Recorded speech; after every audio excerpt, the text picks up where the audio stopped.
ready? Just checking to make sure I am on Instagram and Facebook. I think we are good to go. All right, so hello everyone and welcome to the PT on Ice Daily Show. My name is Christina Previtt. I am one of 2 lead faculty for clinical management of the fitness, athlete, pregnancy, and postpartum. We are an 8-week online course where we focus on everything along the female athlete's journey into motherhood. So we start with the female athlete, the menstrual cycle, relative energy deficiency in sport, go through pregnancy, into the postpartum period, labor and delivery, some common pelvic floor issues that athletes are going to see, and then returning to sport postpartum. So if you are interested, our next cohort starts in March. March 11th, I believe, is the start, and we already are about a third to almost halfway filled up for that course. So if you are interested in jumping on, we would love to have you. I teach this course with Alexis Morgan and teaching assistants Ellie Melrose and Jessica Gingrich. So I hope to see you all there. Okay, if you have heard me speak in the Jerry space and you've heard Dustin and I speak, we talk a lot about this construct of 1 rep max living. And what that means is that the demands of an older adult in this context, an older adult's day is at or is being exceeded by their prerequisite or their current baseline level of strength. What that means is that going up a flight of stairs, you are working at a very high percentage of your 1 rep max.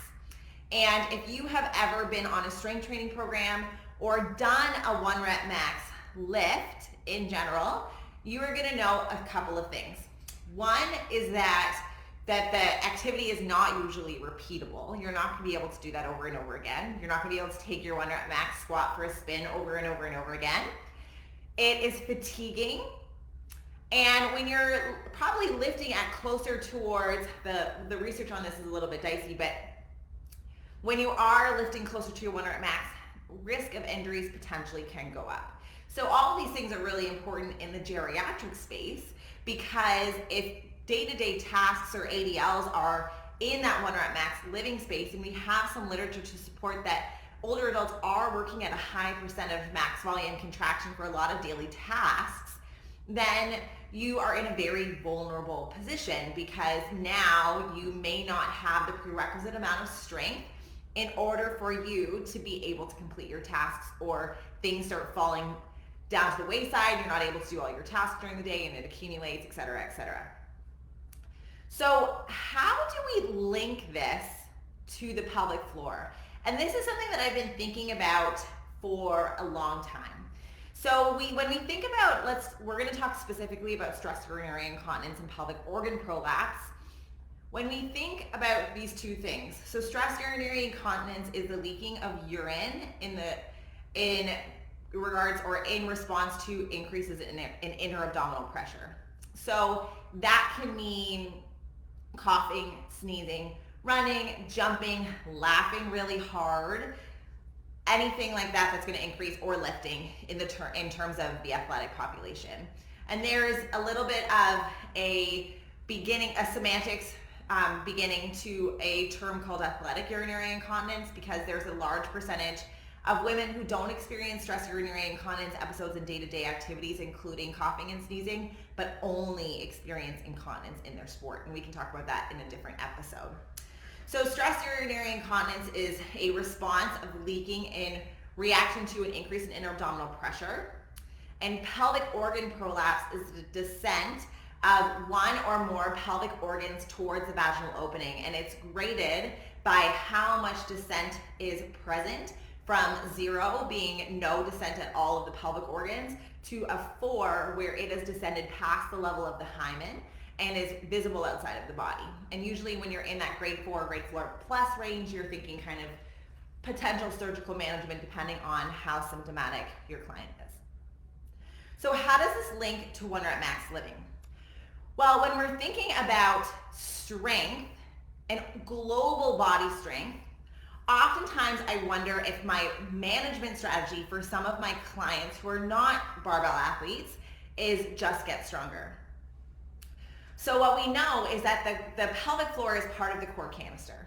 So this is me trying to like figure out my theories in my head, because I've been thinking about this for a while. So you're gonna have to let me know if I make sense or not. So we think about our pelvic floor. It is a part of our core canister. We have our pelvic floor at the bottom, our diaphragm, our transverse abdominis, and some of our abdominal wall musculature, and there's some argument if rectus and obliques are involved in that. And then we have our multifidus in the back. And this is kind of like PT 101, right? We talk about this in terms of force transfer, and we talk about this a lot in terms of rehab for things like pelvic floor dysfunction and lower back. So if we have a weakness, a global weakness in our body, we are going to start to have a pressure mismanagement. So if we do not have the strength in that core canister, we don't have the strength in general, what is going to happen? If we are doing a task and we are exceeding 80% of our 1 rep max, we are automatically going to close our glottis. Our inner abdominal pressure is going to increase because we are going to Valsalva.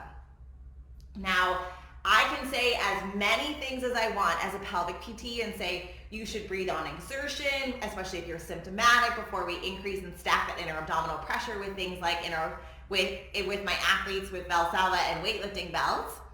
But if your body in general is not strong enough and your daily tasks are reaching that 80% strength threshold, then you are going to Valsalva whether you want to or not, because that would dictate whether or not you are successful in lifting up the kitty litter, transferring a heavy pot from the stove to your sink. And if it's hot, you're definitely going to want to do as much as possible to make sure that you do not have those issues. And it's in those activities that I start to see some of my clients who are not kind of in that athletic population, in the general population, and maybe not as exposed to barbell lifting, who are starting to leak. And so they're leaking with coughing and sneezing, but they're also leaking with these day-to-day tasks. And in my mind, this is a symptom of 1 rep max living. And I think about this a lot when I'm linking my pelvic space with my geriatric space, where I'm seeing a lot of women who are postmenopausal who are caregivers. For example, I had someone who was in her 70s and 80s who was having leaking with transfers with a loved one that she was being a caregiver to.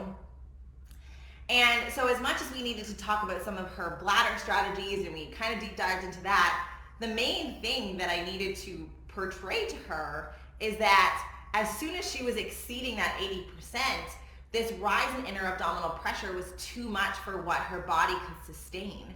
And so what that meant was she wasn't exhibiting a sign of pain, but that pressure exceeding, or that high fatigability in her body because the tasks that she was doing day to day were exceeding 80 to 85% of her 1 rep max global body strength, was that she was leaking.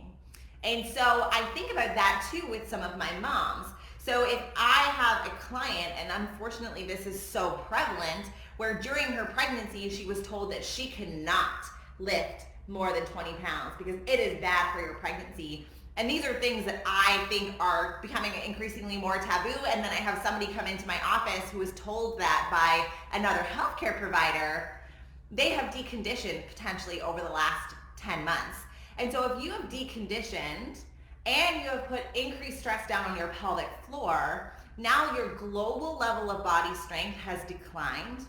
Your stress and strain on your pelvic floor has increased. If you've had a vaginal delivery, now you've also experienced trauma, and now you are expected immediately postpartum to lift a car seat, which is an awkward load, with a child, which can be anywhere between 6 and 10 pounds. With the car seat, you're looking at 20 to 25. And so if you were told over the first 10 or the last 10 months that you shouldn't be lifting more than 20 pounds, you have probably deconditioned to a point where lifting that car seat is at or above 80% of your 1 rep max globally. And so if that is the case, you're likely going to be Valsalvaing. You may be straining in order to complete the task. the cardiovascular demand of moving around early postpartum when you're already healing from a trauma is high, and therefore risk of stress urinary incontinence goes up even more.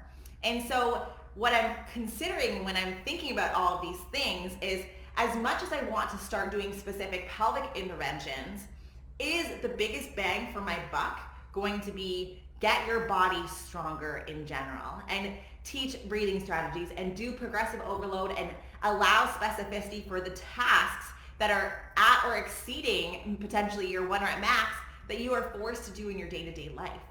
And so we're starting to see, we don't have a ton of literature on this, but we're starting to see that the stronger a woman is, the less likely she is to have other pelvic floor issues. So Lori Forner, she runs a pelvic health podcast. She is in the middle of her PhD, I believe, looking specifically at resistance training in athletes who are postpartum and looking at heavy lifting. And so kind of feeding into this 1 rep max living, she did a cross-sectional survey and looked at women who were diagnosed with symptomatic prolapse, so that descent of one or more of the pelvic organs towards the vaginal opening, and linked it to basically how much a person lifts in their exercise routine. And so you could indirectly say that people who lift more than 15 kilos regularly in their exercise program are probably stronger than women who traditionally do not lift more than that threshold in their exercise program. And I don't think that's too much of a stretch. And so what she showed was that the women who lifted heavier weights were actually less likely to experience symptoms or have been diagnosed with a pelvic organ prolapse. And this is interesting because traditionally, one of the reasons why we discouraged women from lifting during this part of their life, during pregnancy and into motherhood, was this correlation indirectly with occupational heavy lifting and increased risk of prolapse.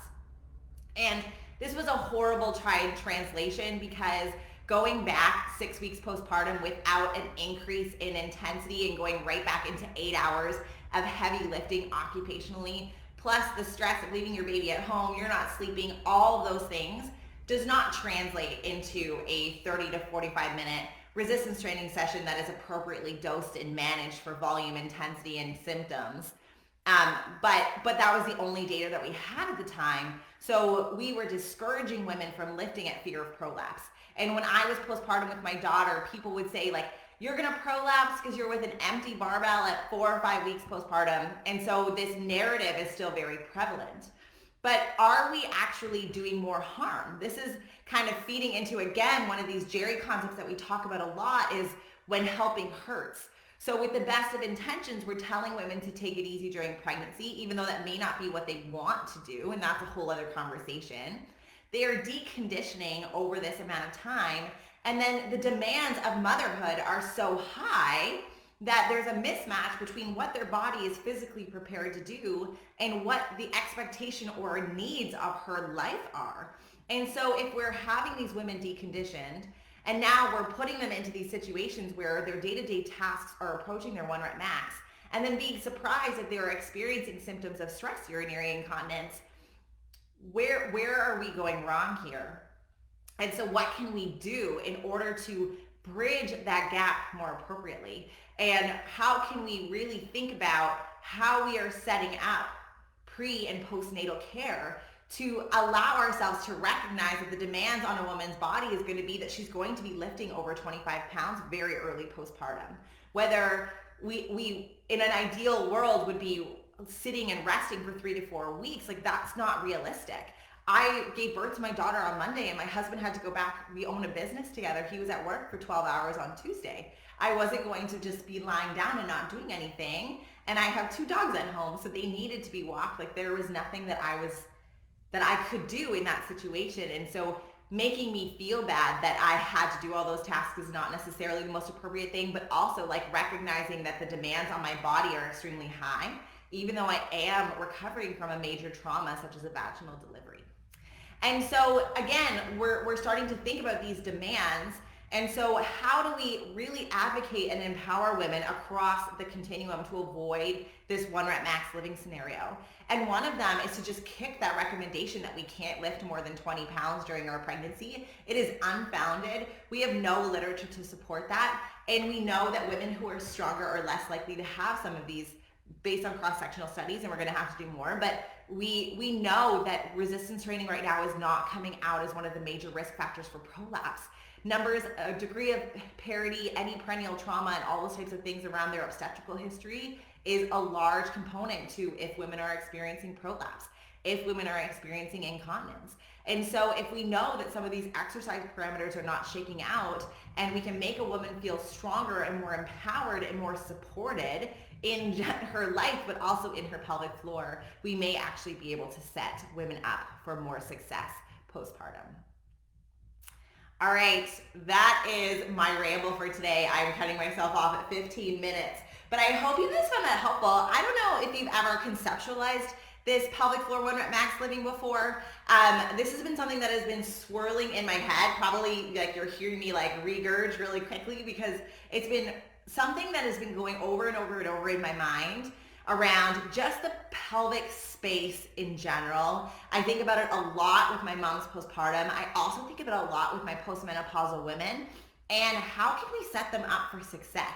How can we consider some of these pelvic floor and obstetrical factors, but also recognize that the global system has to be strong in order for its component parts to be strong, and that everything works in systems and in synchrony, and isolating the pelvic floor and doing Kegels, which has a lot of evidence to support reducing symptoms of urinary incontinence, especially with things like coordination.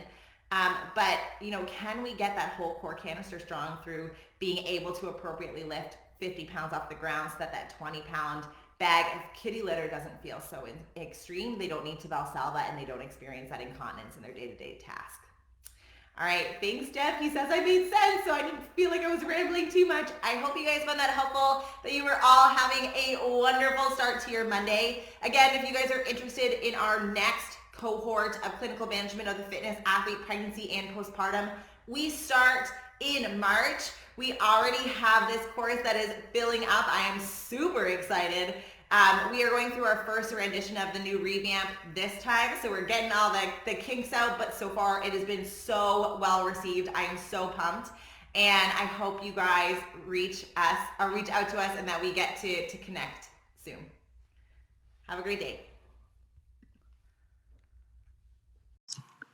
Hey, thanks for tuning in to the PT on Ice Daily Show. If you enjoyed this content, head on over to iTunes and leave us a review. And be sure to check us out on Facebook and Instagram at the Institute of Clinical Excellence. If you're interested in getting plugged into more ICE content on a weekly basis while earning CEUs from home, check out our virtual ICE online mentorship program at ptonice.com. While you're there, sign up for our Hump Day Hustling newsletter for a free email every Wednesday morning with our top 5 research articles and social media posts that we think are worth reading. Head over to ptonice.com and scroll to the bottom of the page to sign up.